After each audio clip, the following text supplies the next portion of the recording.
He bought an old couch for pennies because he had no other choice. He just wanted somewhere to sit after long, exhausting days. But a few months later, he felt a strange, solid lump hidden inside that couch. When he realized what it really was, his life was never the same again. Subscribe to the channel and write in the comments which country you're watching from. The city where Marcus lived had once been proud of its factories. It had been the kind of place where the air smelled of oil and hot metal, where the rhythm of shift changes set the clock for the entire community. By the time Marcus arrived there, those days existed only in faded photographs hanging crookedly in the local diner. The factories were gone, replaced by locked gates, broken windows, and fields of weeds that crept through cracks in concrete, as if nature itself was trying to erase every trace of industry. The neighborhood where Marcus rented a room sat at the very edge of the city, close to the old freight rail line. At night, long trains still passed, their horns echoing through empty streets, the sound stretching into the darkness like a reminder that the world beyond this forgotten corner was still moving forward without him. The buildings in his district leaned inward as if they were tired of standing. Paint peeled from their walls in long curled strips that fluttered in the wind, and signs advertising apartments for rent had been hanging in the same windows for years, the phone numbers sun-bleached into near invisibility. Most of the storefronts were shuttered. The few that remained open sold cheap beer, lottery tickets, or cigarettes behind thick plastic windows. The sidewalks were cracked and uneven, forcing pedestrians to watch their steps, though few people walked there at all. The street lights flickered or failed entirely, leaving long stretches of road drowned in shadow after sunset. Marcus often felt that if he disappeared one night, the neighborhood itself would swallow the fact, and no one would notice the absence. He had not always lived like this. There had been a time when his life fit together in a way that made sense. He had held a steady job at a regional warehouse on the outskirts of town, loading and unloading shipments bound for bigger cities. The work was hard, but the pay was enough to cover rent on a small apartment, keep food in the fridge, and even allow the occasional treat. He had a battered couch back then, too, but it had been his, not something rescued from someone else's discard pile.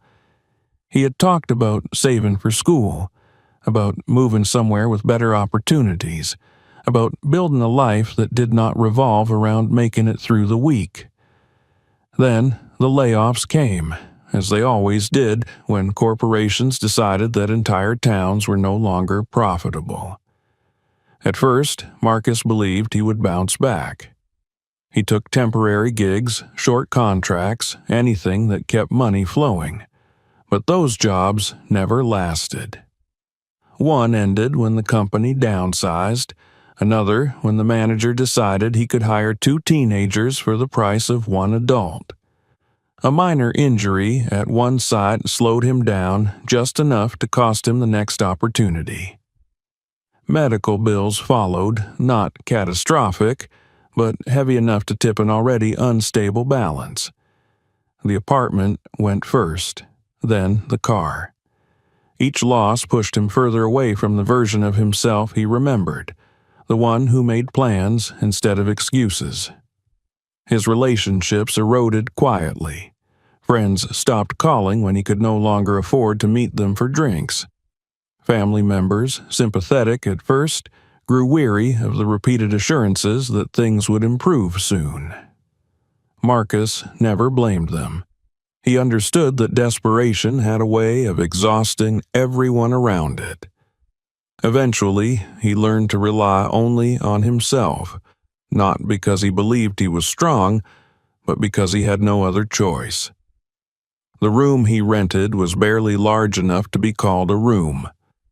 It was carved out of what had once been a living room in a subdivided house, separated by thin drywall that let every sound pass through as if there were no barrier at all. His neighbors were strangers he recognized only by their footsteps and the muffled cadence of their voices. The floorboards creaked so loudly that he could hear when someone shifted their weight in the middle of the night.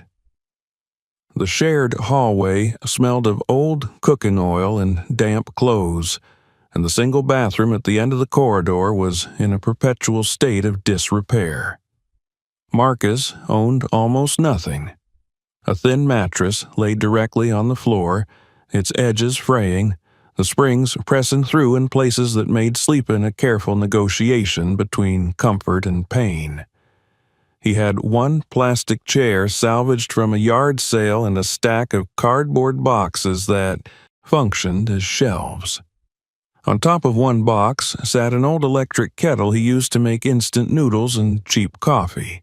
He kept the heat low during winter, wearing layers indoors rather than watching his utility bill climb beyond reach. In the evenings, he turned on a battered laptop, not to watch anything in particular, but to fill the silence. The low murmur of news anchors or reruns kept him from feeling like the walls were closing in. There were days when the weight of it all felt too heavy to carry. Those were the days when he counted every dollar in his wallet twice before buying groceries, when he chose bread and canned soup over anything fresh, when he told himself that hunger was easier to manage than debt. On one such evening, after coming home from a 12-hour shift at a construction site where he had been hired through a temp agency with no guarantee of work the next day, he sat on the edge of his mattress and realized that he could not remember the last time he had sat somewhere that felt like rest. That was when the idea of a couch began to take hold. It was not about luxury. It was about dignity, about the simple human need to sit down without feeling like you were camping in your own life. He imagined a place where he could drink coffee in the morning without balancing a mug on his knee, where he could watch the news and pretend for half an hour that he lived like everyone else. The problem, as always, was money. He had been saving what little he could toward his phone bill and the next month's rent. Buying furniture felt reckless, even childish, but the thought of another winter spent sitting on the floor gnawed at him. When he saw a flyer taped to a telephone pole on his way home from work advertising a clearance sale from a local senior care charity, he stopped and read it twice. Furniture from a recently closed wing of a residential facility was being sold at steep discounts to clear storage space. The address was only a few blocks away. On impulse, he tore off one of the little paper tabs with the phone number and stuffed it into his pocket. The warehouse where the sale was held was nothing like the polished showrooms downtown. It was a wide, echoing space that smelled faintly of disinfectant and old wood. Rows of mismatched furniture stretched across the concrete floor. Tables with water rings, dressers with missing handles, lamps whose shades had yellowed with age. People wandered slowly between the aisles, some accompanied by family members, others alone, examining items with the careful eye of those who could not afford mistakes. Marcus moved quietly, trying not to draw attention to himself. He felt exposed there, surrounded by strangers who were all, in one way or another, shopping for the remnants of someone else's life. Then he saw the couch. It was parked against a wall, partially hidden behind a rack of old wheelchairs. The fabric was stained and threadbare, and it carried a faint medicinal odor that no amount of cleaning would likely erase. But its dimensions were almost exactly what he needed. It was narrow enough to fit into his tiny room and long enough to double as a bed on nights when the floor mattress became unbearable. A volunteer approached him with a clipboard and told him the price, a fraction of what even the cheapest store would charge.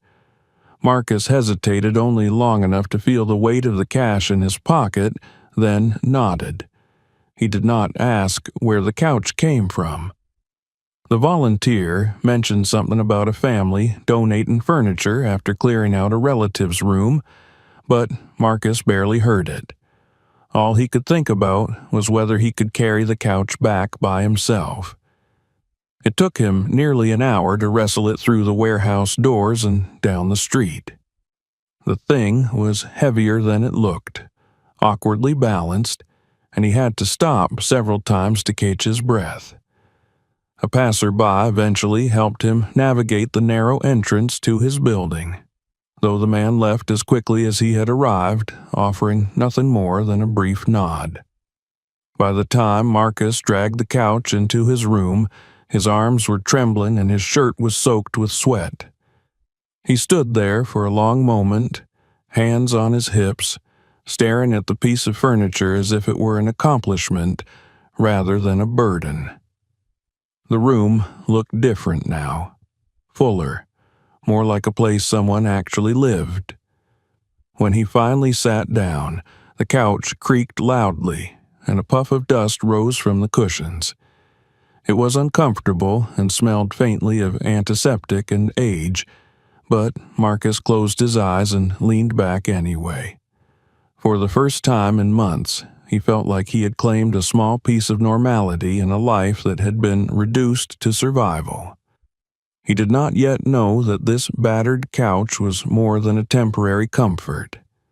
He only knew that in a city that had forgotten him, in a room that barely held his existence, he had found something that felt like a beginning. At first, Marcus was simply grateful. The couch, ugly as it was, had transformed his narrow room into something that almost resembled a living space. When he came home in the evenings after hauling bricks or sweeping job sites, he no longer dropped onto the cold floor or the thin mattress that pressed into his bones. He sat on the sagging cushions, kicked off his boots, and allowed himself a few minutes of stillness before the next cycle of worries set in. The smell bothered him, but he told himself it was the price of buying something that had lived a long life before finding its way to him. He tried to clean it as best he could. He borrowed a vacuum cleaner from a neighbor and spent an entire Saturday attacking every seam and fold.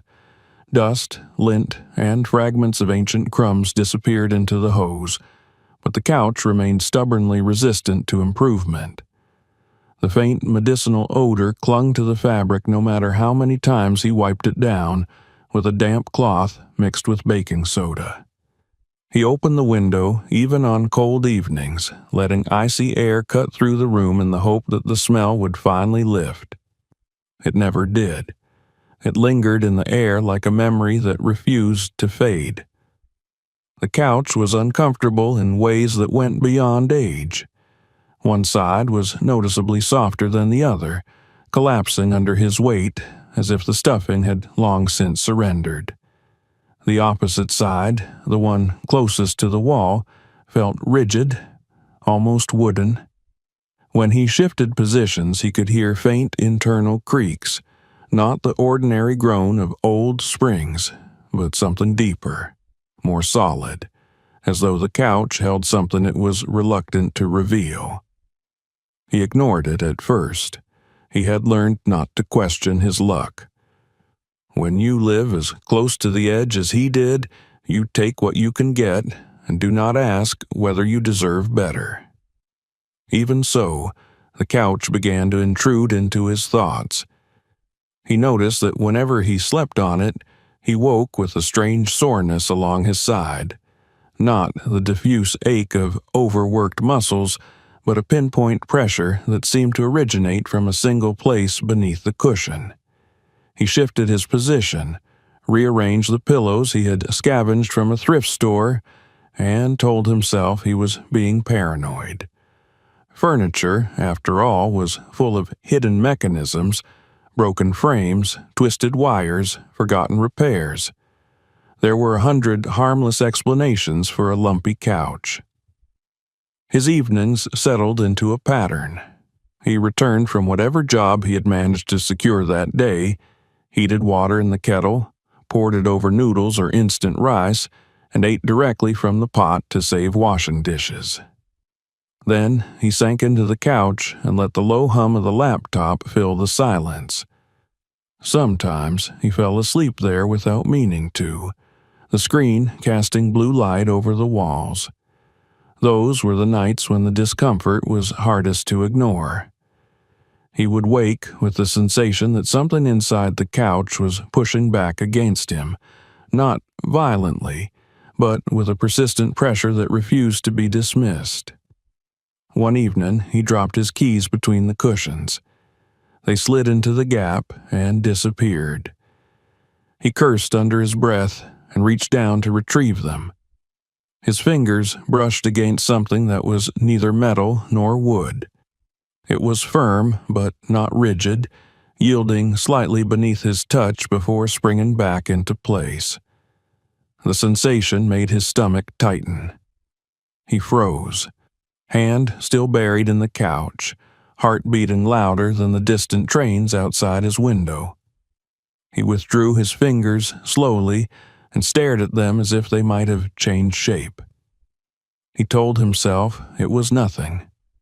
A folded blanket, perhaps, or an old pillow someone had stuffed into the frame to make the couch last longer. He retrieved his keys by shaking the cushion loose and tried to laugh at his own jumpiness. Yet the feeling clung to him long after he had turned off the light. Lying in the dark, he replayed the moment in his mind, the subtle give beneath his fingers, the way the material had not felt like fabric at all, but like something wrapped, something contained. Over the next few days, he tested the couch without fully admitting to himself what he was doing. He sat in different spots, pressed his palms into the seams, leaned his weight against the rigid side. Each time he touched the same area, he felt it again, that unmistakable bulge hidden deep beneath layers of fabric and padding. It was not random. It had shape, a contour that his hands began to recognize. The more he tried to rationalize it, the less convincing his explanations became. Whatever was inside that couch did not belong there. Marcus had learned to avoid trouble. Trouble cost money. Trouble led to conversations with landlords, to phone calls he could not afford to answer, to paperwork that demanded time he did not have. He told himself that opening the couch would only create new problems. If he found something broken, he would not be able to fix it. If he found something dangerous, he would not know what to do with it. He tried to live with the mystery instead, telling himself that it was easier to ignore discomfort than to invite chaos, but the couch would not let him forget. Each night he lay on it, shifting to avoid the unyielding spot, feeling the faint pressure against his ribs. Each day he noticed how his gaze drifted to the same corner of the frame, how his mind circled back to the same questions. The object inside the couch became a presence in the room, invisible yet oppressive. He began locking his door more carefully, checking the window latch before sleeping, as if whatever was hidden there might somehow escape. The tension built slowly, like water seeping into the cracks of a dam. One Sunday morning, he woke earlier than usual, the room heavy with silence. The trains had already passed, leaving behind a hollow stillness that made every sound inside the house echo. He lay there for a long time, staring at the ceiling, listening to his own breathing, until he realized he was thinking about nothing but the couch. The thought exhausted him. He was tired of guessing, tired of the way the unknown gnawed at him more relentlessly than hunger or cold ever had. He stood up and paced the narrow space between the couch and the wall. His eyes traced the worn pattern in the fabric, the slight indentation that marked the rigid side. He imagined what it would feel like to finally know. The idea frightened him, but it also carried a strange promise of relief.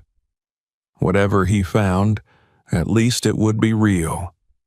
At least it would not live only in his imagination. He retrieved a small utility knife from the drawer where he kept tools scavenged from past jobs.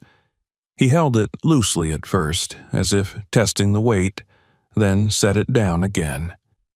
His pulse thudded in his ears. He was about to violate the only piece of furniture he owned, to risk turning a fragile improvement in his life into yet another loss. Yet, he could not shake the sense that the couch itself was demanding this from him, that it would not be content to remain silent. The decision did not arrive in a dramatic burst. It settled over him quietly, the way fatigue settles into bones. He picked up the knife again and knelt beside the couch, pressing his fingers once more into the bulge hidden beneath the fabric. The shape was there, unmistakable, patient. Whatever it was, it had waited a long time to be found. And now, in a forgotten room on the edge of a forgotten city, it was done waiting. Marcus waited until the light outside his window shifted from the dull gray of dawn to a pale, uncertain blue. The house was quiet in that fragile hour between night and morning, when most of the tenants were still asleep and the hallway carried no footsteps. He had slept poorly, waking every time his body rolled toward the unyielding side of the couch. Each time he had touched the fabric, he had felt that same dense resistance beneath his palm, the same silent insistence that something inside was wrong. Now, sitting on the edge of the thin mattress on the floor, he held the small utility knife in both hands and wondered how his life had come to a moment like this. The kettle sat cold on the box that served as his table. He had meant to make coffee, but the idea of wasting even a few minutes on routine suddenly felt unbearable. He needed to know. The need was not driven by greed or hope, but by the simple fact that the unknown had become heavier than the couch itself. He rose and crossed the room, placing the knife on the armrest as if he were offering it to the furniture, asking permission to break the silence that had built up between them. For a long moment, he only stood there, tracing the pattern of the worn fabric with his eyes. It was a dull brown, mottled with stains that hinted at decades of use. He tried to imagine who had sat here before him, what kind of life had unfolded on these cushions. The couch had not always belonged to him. It had carried someone else's weight, someone else's secrets. The thought tightened his chest. He crouched and pressed his fingers into the familiar spot. The resistance was immediate, as if something were pressing back from the other side. His hand trembled. He placed the tip of the knife against the seam and hesitated once more, then forced himself to apply pressure. The blade slid through the fabric with a soft, tearing sound that seemed impossibly loud in the quiet room. He flinched, half expecting a neighbor to bang on the wall and demand an explanation, but the house remained still. He cut slowly, peeling back the outer layer of upholstery to reveal a mass of yellowed padding beneath. Dust billowed into the air, carrying the stale scent of age and neglect. He coughed, wiped his eyes, and continued. Beneath the padding, he found a thick layer of burlap, then the rough wooden frame of the couch. The work was harder than he had expected. His fingers ached as he pried loose staples and pulled away fabric that had been driven deep into the frame decades earlier. Then his knife struck something that was not wood. It made a dull, hollow sound, muffled but unmistakably different. His breath caught in his throat. He widened the opening, tearing the burlap aside with his hands. There, wedged between the wooden supports, was a tightly wrapped bundle encased in layers of yellowed plastic and brittle bubble wrap. It was so carefully hidden that he felt as if he had stumbled into a crime scene, some private ritual frozen in time. He stared at the bundle for a full minute before daring to touch it. When he did, he found that it was heavier than he expected, solid in his hands, as though it were filled with something that resisted compression. His heart began to pound so hard that he could hear the rush of blood in his ears. He carried the bundle to the small patch of floor beside his mattress and set it down, kneeling in front of it as if before an altar. Peeling away the layers of plastic was like unwrapping a gift he had never asked for. The bubble wrap crackled softly, the sound echoing through the room. At last he reached the innermost layer and found a plain brown envelope sealed with yellowing tape. He slid a finger beneath the flap and opened it. The first thing he saw was the edge of a banknote. It was new, crisp, its green ink stark against the dullness of the room. He pulled it free, then another, until a small stack lay in his palm. His hands began to shake. He counted slowly, not trusting his eyes. $20, $40, $60. The numbers climbed until he lost track and had to start over. When he was done, he sat back on his heels and stared at the money in disbelief. He returned to the couch as if in a trance, widening the hole and reaching deeper into the frame. His fingers brushed against another bundle, then another.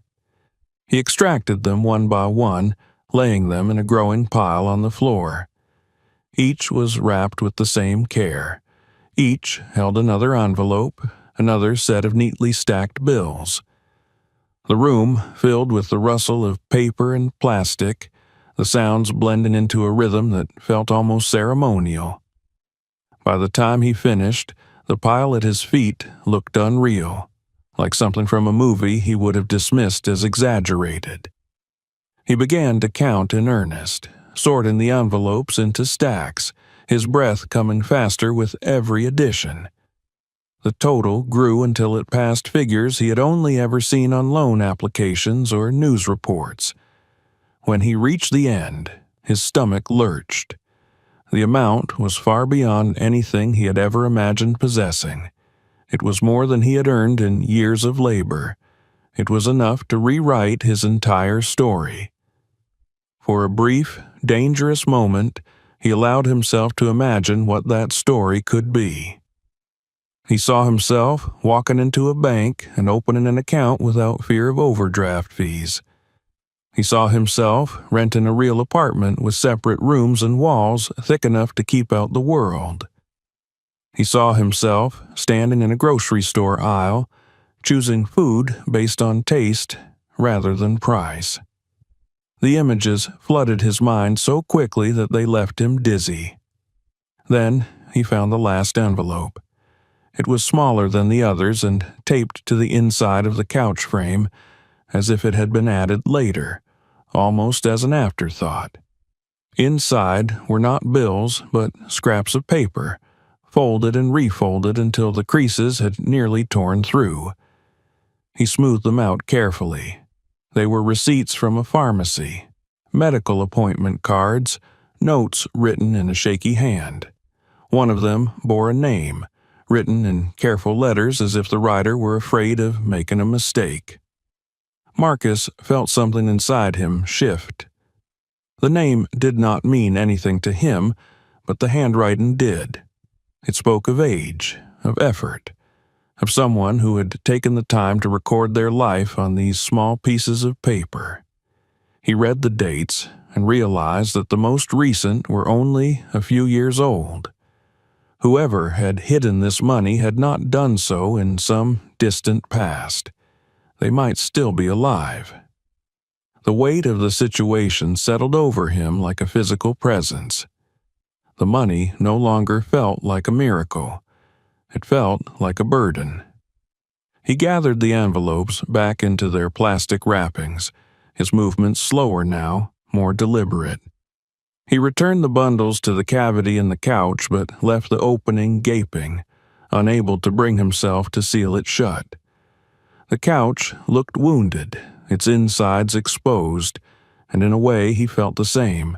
He sank down onto the floor, his back against the wall, and stared at the pile of documents in his lap. somewhere out there was a person who had trusted this battered piece of furniture with their life savings. They had folded those bills and wrapped them with care, not knowing that one day a stranger would be kneeling in a rented room, hands trembling, wondering what to do with the legacy they had never intended to give away. Marcus closed his eyes and pressed the papers to his chest. He had wanted answers. Now he had more questions than ever. For a long time after discovering the papers, Marcus did nothing at all. He sat on the floor with his back pressed against the wall, the open wound in the couch staring at him like an accusation. The room felt different now, as if the air itself had thickened. What had begun as a search for relief from discomfort had turned into an encounter with someone else's hidden world, and he was no longer certain that he had the right to be there. He spread the scraps of paper across the mattress and studied them one by one. There were pharmacy receipts with dates that stretched back several years, each marked with amounts that suggested a fixed income spent carefully. There were appointment reminders from clinics he vaguely recognized from his own trips through the city, places that catered mostly to the elderly and the uninsured. Some notes were written in pencil so faded that the words were nearly gone, but the repetition of certain expenses was unmistakable. Medication refills, co-pays, transportation costs. This was not a ledger of wealth. It was a record of survival. The name appeared more than once, always written slowly, as though the person had paused between letters. Marcus traced it with his finger, feeling an unexpected pull of kinship. He had no idea who this person was, but he recognized the carefulness of the handwriting, the way each stroke seemed to conserve energy. He imagined a frail hand resting on the arm of the couch, the same arm where he had placed his own knife hours earlier, and felt a shiver pass through him. The logic of hiding money and furniture no longer seemed strange. He knew the fear that came with trusting banks when you had little, the anxiety of watching fees devour what you had managed to save. He had met people who kept their cash in jars, in envelopes tucked behind photographs, in socks buried in drawers. For someone who no longer felt safe in the world, who had perhaps been betrayed by systems that were supposed to protect them, the couch could become the most reliable vault imaginable. It was always nearby, always under your eyes, a fortress disguised as comfort. As Marcus pieced together the fragments of this unseen life, he felt as if he were trespassing on something sacred. The receipts told a story of decline, of increasing medical needs, of a body that demanded more care each year. There were gaps, too, months where no papers appeared, which he imagined as times when the owner of the couch had been too ill to write anything down or too frightened to venture out. He wondered who had finally emptied the room where this couch once stood, who had decided that it was just another object to be sold off in a charity warehouse. The couch was no longer just a piece of furniture. It was a relic of someone else's private struggle. Marcus found himself speaking to it under his breath, apologizing for cutting into it, as if the object itself might feel the violation. He thought about the volunteer at the warehouse mentioning a family donation, about the casual way the couch had been passed from one set of hands to another. Somewhere between a hospital discharge and a clearance sale, a lifetime of savings had been lost. With the realization came fear. If the money had belonged to someone who was still alive, they might be looking for it.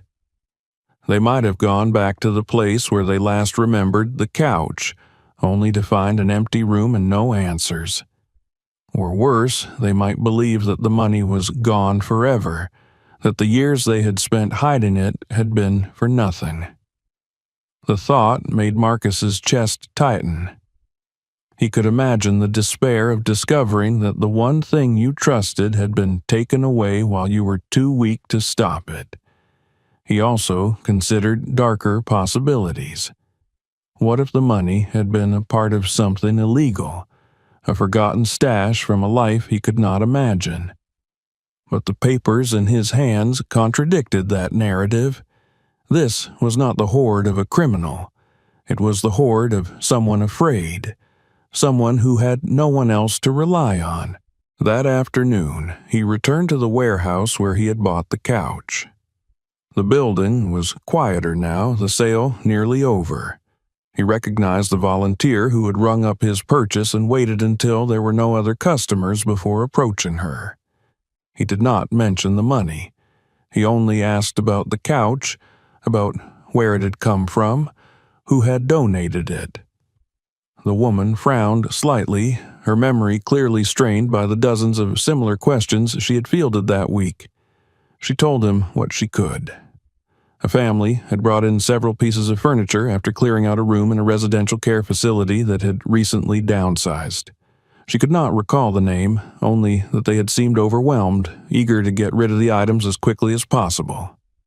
Marcus thanked her and left, the information both helpful and infuriatingly vague. The trail was there, but it was thin. It led through institutions that thrived on paperwork and privacy, through people who saw furniture as inventory rather than as fragments of human lives. Still, it was something.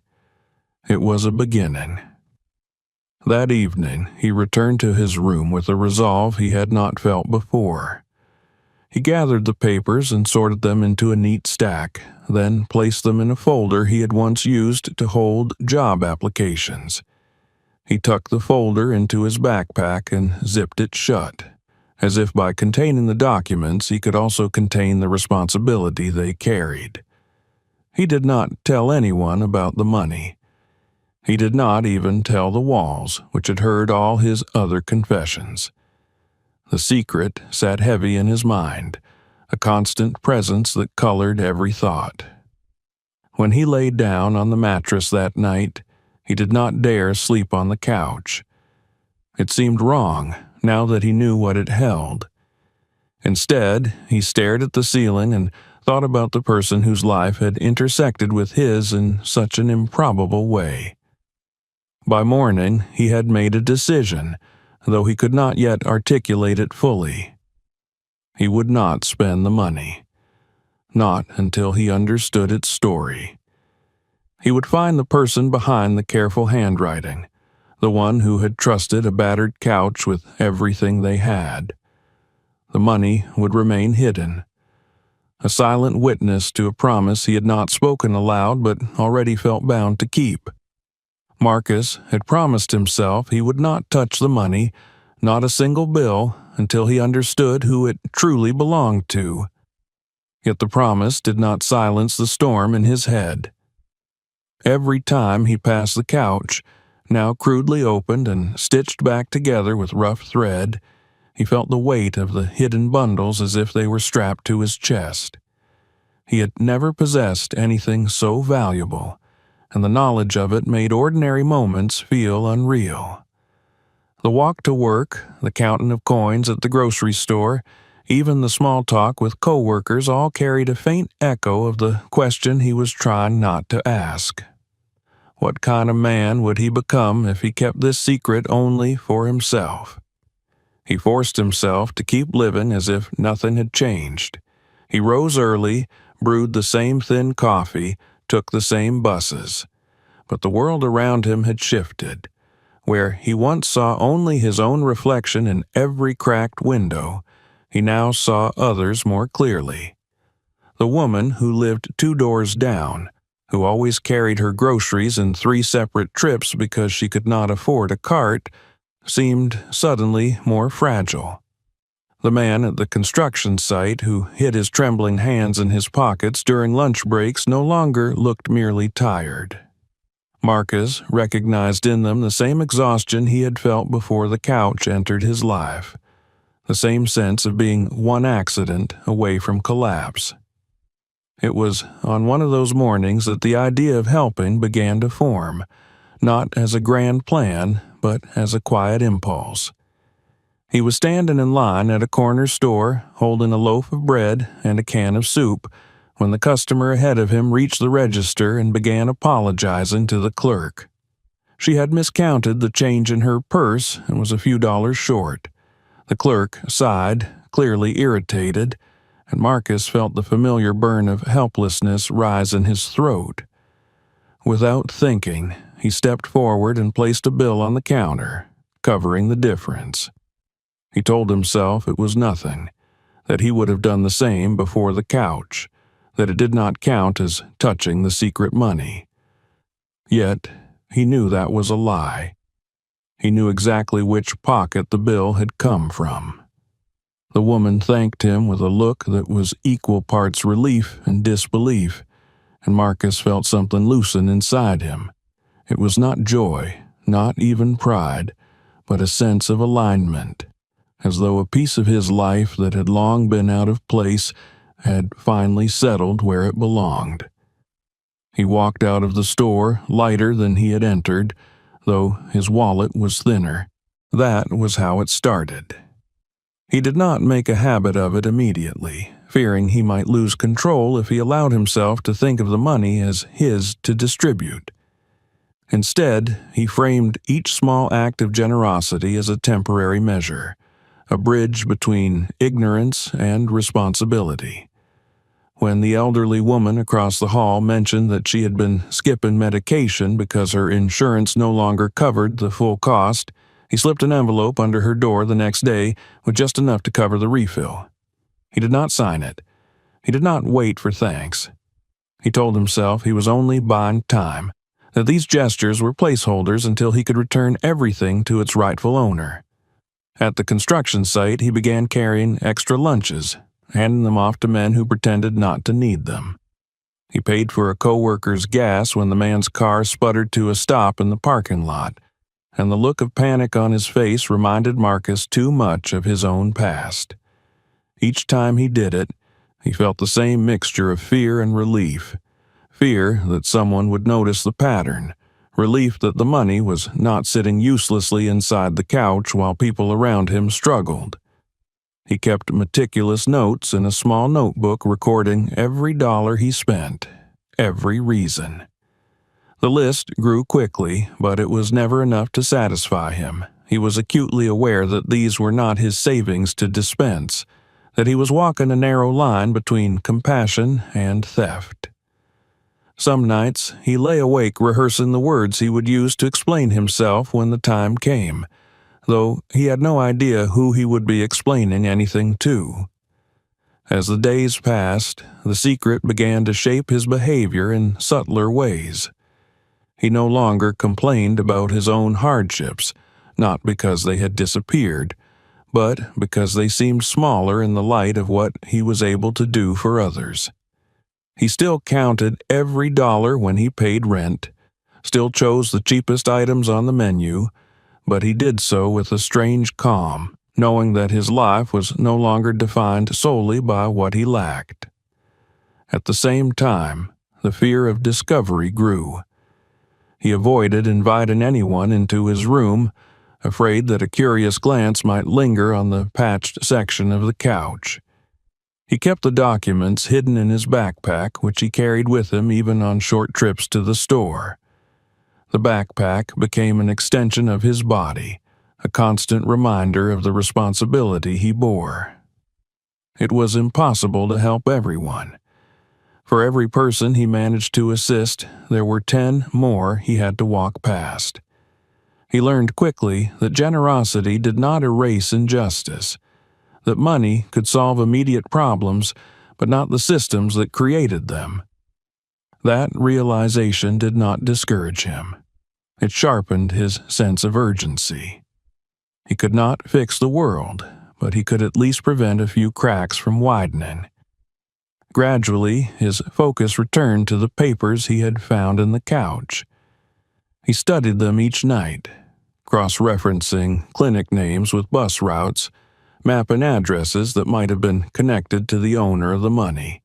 He called social services under the pretense of seeking information for a school project, learning how records were kept, what kinds of requests were possible.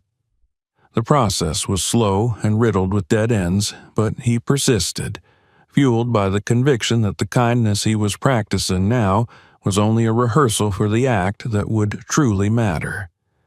The more he gave, the more he felt compelled to find the person behind the careful handwriting. He imagined them alone in a hospital room, wondering where their couch had gone, whether their savings were lost forever. The thought haunted him. The kindness he could not lock away was becoming a compass, pointing him toward a conclusion he could no longer postpone. He had to find them. He had to close the circle he had opened when he first slid the knife into the couch. Marcus no longer thought of the money as something he possessed. It had become a problem he was responsible for, a weight that pulled him through each day with a strange combination of dread and purpose. The small acts of kindness he had begun to allow himself had not eased the urgency of his mission. If anything, they had made it more pressing. Every time he slipped a bill into an envelope or paid for someone else's groceries, he was reminded that the true resolution lay not in scattered gestures, but in restoring a story that had been broken. He began by turning his room into a crude archive. Each evening, he laid out the scraps of paper from the couch on his mattress and arranged them in chronological order. The earliest receipts were almost 10 years old, faded to the color of tea, while the most recent still held the crispness of fresh ink. He noticed patterns he had missed before. The same pharmacy appeared again and again, always with a small handwritten note next to the total, as if the owner of the money had wanted to track not only the expense, but the necessity of it. There were appointment cards from a clinic on the other side of the city, one he had passed many times without ever going inside. The address was scribbled in the corner of several papers, slightly misspelled, as though it had been written from memory rather than copied. Marcus bought a cheap map from a convenience store and spread it out on the floor. He circled every location he recognized from the papers, drawing lines between them. The pattern pointed unmistakably toward a cluster of streets near the river, an area dominated by low-rise buildings and social service offices. He recognized the district from his own wanderings, remembered standing in line there once to apply for emergency assistance when his savings had finally run dry. The next step was harder. He visited the pharmacy listed on most of the receipts, presenting himself as a student doing research on how prescription costs affected elderly patients. The lie felt thin on his tongue, but it opened doors that would have remained closed otherwise. The pharmacist listened politely, offered general information about the challenges their older customers faced, but declined to discuss any individual case. Marcus thanked him and left, no closer to a name but with a clearer sense of the obstacles ahead. At the clinic, he had similar experiences. The waiting room was crowded with people who carried their lives in folders and plastic bags. He watched them while he waited to be called to the reception desk, trying not to stare. When his turn came, he repeated his story, this time adding details about a fictional professor who had assigned him the project. The receptionist nodded sympathetically and handed him a pamphlet on patient privacy. She could not help him, she said, not without proper authorization. He walked out into the cold air feeling both foolish and stubborn. The system was designed to protect people, and here he was trying to penetrate it with nothing but a stack of receipts and a sense of obligation. Yet the frustration only sharpened his resolve. He began visiting senior centers, introducing himself as a volunteer looking to assist residents with errands. The centers were underfunded and overstretched, and they welcomed any help they could get, even from a man who clearly had little to give. He spent afternoons listening to stories that had nothing to do with his search. Elderly men told him about jobs that no longer existed, about neighborhoods that had been razed to make room for highways. Women showed him photographs of grandchildren they rarely saw. Each conversation was a reminder of the fragility of memory, of how easily a life could be reduced to a few scraps of paper tucked inside a couch. He began to ask gentle questions, inquiring about people who might have used furniture as makeshift beds, about residents who had left suddenly after surgery or illness. Most shrugged. Some remembered fragments. An old man mentioned a woman who had insisted on bringing her own couch into the facility, claiming she could not sleep without it. A nurse recalled helping a patient who had been transferred to a rehabilitation center after back surgery, her belongings packed in a hurry by relatives who seemed impatient to be done with the ordeal. These hints coalesced into a tentative narrative. The couch had not been abandoned lightly. It had been a part of a desperate attempt to preserve something stable in the face of bodily failure and bureaucratic upheaval. Marcus clung to that idea as he traced the remaining threads. The breakthrough came in the form of a nearly illegible note on the back of one of the receipts. He had overlooked it dozens of times, mistaking it for a coffee stain. Under the right light, he made out a sequence of numbers that resembled a room designation rather than a phone number. He compared it with the layout of a residential care facility he found online and realized it matched a wing that had been closed the previous year. He returned to the warehouse where he had bought the couch, this time armed with more specific questions. The volunteer who had sold him the furniture was not there, but another staff member recognized the name of the facility when Marcus mentioned it. Yes, she said, a family had donated several items after their mother's discharge. She could not remember the family's name, but she recalled that they had seemed distracted, as though they were dealing with more than just the logistics of moving furniture. That night, Marcus searched through public records at the library, scanning obituaries and hospital discharge announcements in old newspapers. It was tedious, emotionally draining work, but he persisted. Eventually, he found a short article about a woman who had undergone back surgery and been transferred to a rehabilitation center shortly after. The name matched the handwriting on the papers in his backpack. The article mentioned that she had been living alone since her husband's death, and that her daughter had arranged the move. Marcus closed his eyes when he saw the name in print. It was not the relief he had expected.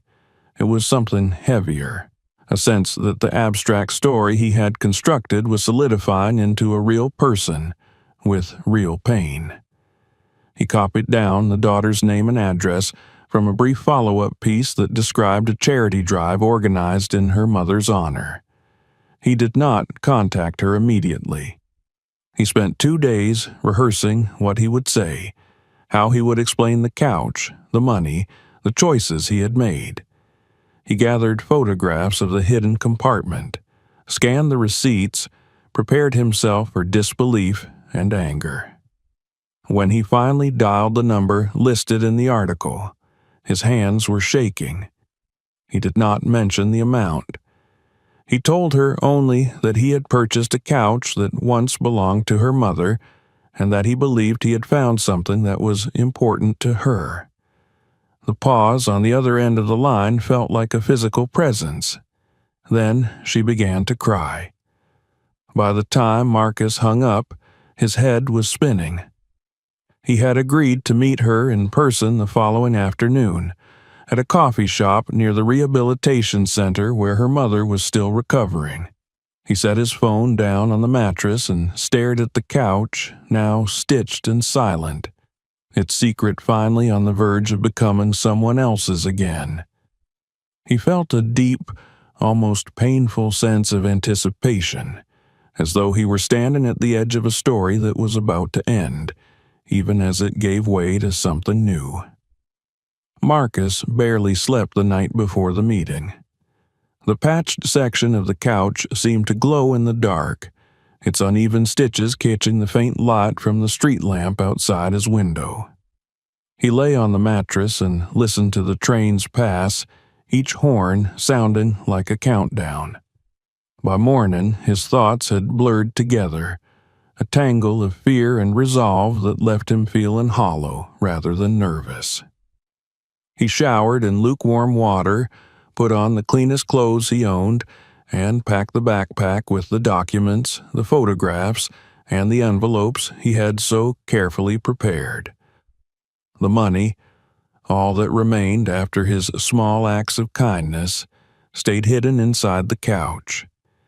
He would not carry it through the city until he knew exactly what to do with it. The coffee shop sat across from the rehabilitation center, a squat brick building with narrow windows that reflected the gray winter sky.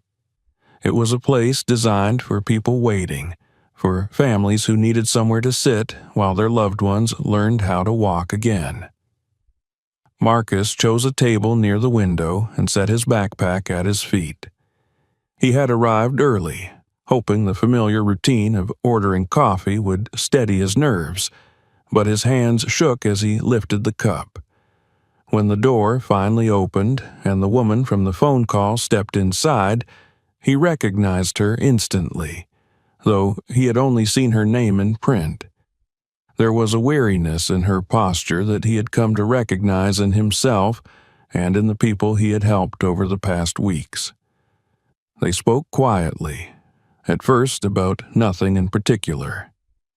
The weather, the difficulty of finding parking near the center, the quality of the coffee. Marcus let her set the pace, watching as the small talk wore away at her composure. When she finally asked him what he had found, her voice barely rose above the hum of conversation around them. He opened his backpack and laid the papers on the table. The receipts, the appointment cards, the handwritten notes. Her breath caught as she recognized her mother's handwriting. She touched the papers with trembling fingers, tracing the letters as Marcus had done days earlier. He showed her the photographs of the couch's interior, the cavity he had cut into, the careful wrappings that had protected the bundles from moisture and decay. He described the way he had found them, his words measured, stripped of drama, as if he were reporting a fact rather than confessing to something that had reshaped his life. When he finally told her about the money, about how much there had been, the room seemed to tilt. She closed her eyes and pressed her hands together as though in prayer. He waited, unsure whether to continue or to give her time to breathe. At last, she spoke, telling him a story that mirrored the fragments he had pieced together from scraps of paper. Her mother had been saving for decades, distrustful of banks after her husband's pension had been mishandled. The couch had been her refuge, the place where she slept when the pain in her back grew too intense to manage. After the surgery, during the chaos of hospital transfers and paperwork, the family had replaced the couch without realizing what it held. They had searched the apartment for the missing savings for weeks, then months, convinced they had lost everything. Marcus did not interrupt. He listened until the woman's voice steadied and the tears subsided. Then he told her about the kindness he had tried to show in the meantime, about the groceries and the medication and the lunches he had bought for strangers. He did not ask for absolution, only understanding. He told her that he had kept a record of every dollar he had spent, and that he was prepared to return the remainder immediately. She shook her head when he finished. She said that what he had done was more than most people would have considered. She insisted on accompanying him back to his room that same day, despite his protests, despite the cold that was beginning to seep into the afternoon. They took the bus together, sitting in silence, each lost in their own thoughts as the city slid past the windows. Marcus unlocked the door to his room with a sense of finality that surprised him. The space that had once felt like a refuge now seemed temporary, a stage for something that was about to conclude.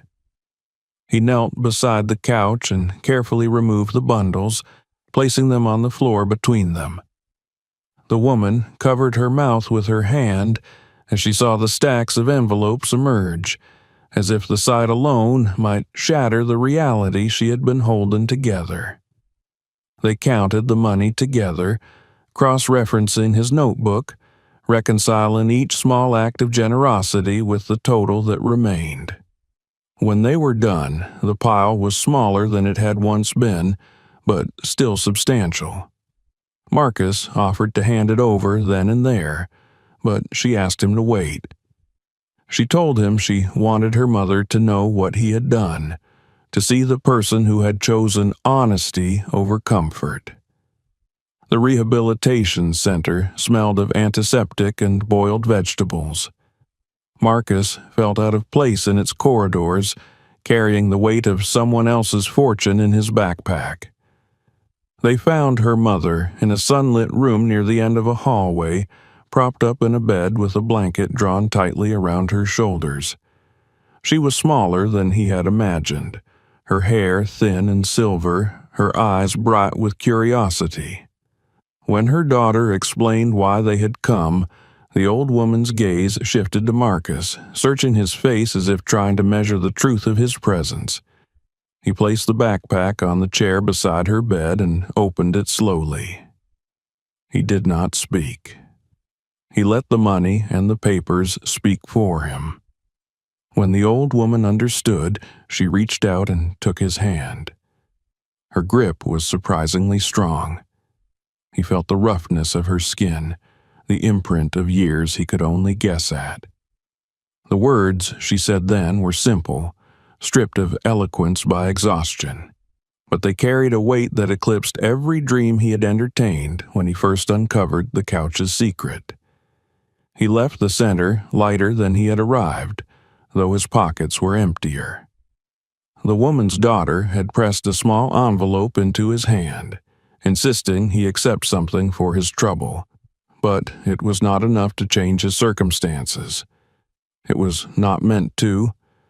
The true reward was something he carried without any physical proof. That evening, Marcus returned to his room and surveyed it as if seeing it for the first time. The couch sat against the wall, its patched fabric a testament to a story that was now complete. He considered throwing it out, erasing the physical reminder of a chapter he had closed, but he did not. Instead, he sat down on it gently, testing the place where the bulge had once haunted him. The pressure was gone. The couch was just a couch again, sagging and imperfect, but no longer burdened with someone else's fear. He did not know what his life would look like next week or next month. He was still poor, still living on the edge of a city that had little to offer him. But as he sat there, watching the light fade from the window, he felt something he had not felt in years. He felt whole. The wealth he had discovered was not measured in bills or bank accounts. It was measured in the quiet certainty that he had chosen the person he wanted to be, even when no one was watching. If this story stayed with you, don't let it end here. Subscribe to the channel right now so you don't miss the next investigation, the next hidden truth, or the next life-changing discovery. New stories are coming very soon, and you'll want to be there when they drop. Share this video with your friends and family so more people can experience these real moments with you, and write in the comments where you're watching from today. Your support keeps these stories alive.